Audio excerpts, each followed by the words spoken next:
আসসালামু আলাইকুম। বিসমিল্লাহির রহমানির রহিম।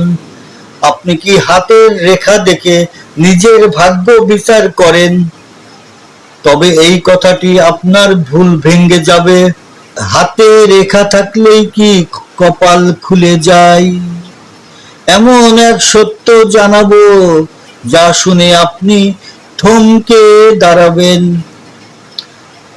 যাদের হাত নেই রে ভাই, কথাটি বুঝুন। যাদের হাত নেই তাদের কি তবে ভাগ্য নেই?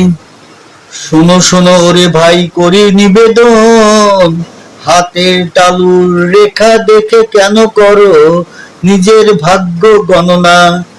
ইসলামী চিন্তাবিদরা বলে, একশো গভীর বাণী, হাতের রেখায় ভাগ্য নেই রে ওরে অভিমানী। ভাগ্য তাদেরও আছে রে ভাই যাদের হাত নাই। খোদা তাআলা তবু তাদের রিজিক লিখে রেখেছেন।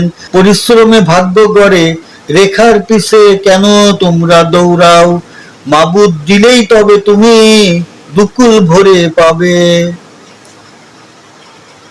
হাতের রেখায় কখনো ভাগ্য থাকে না। অনেক লোক আছে, আপনি দেখেন একটু, যাদের দুই হাত নেই, তারা কিন্তু অনেক সময় ভালো রিজিকের অধিকারী, অনেক পয়সাও আছে।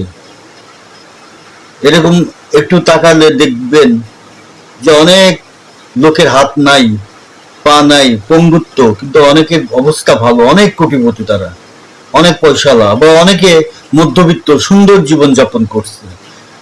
এই সম্পূর্ণ এটা হলো একটা সেরেকি। হাতের রেখায় ভাগ্য কখনোই থাকে না। ভাগ্য আল্লাহর হাতে।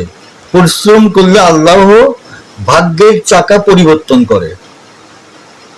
সুখের জায়গায় দুঃখ, দুঃখের জায়গায় সুখ নিয়ে আসে।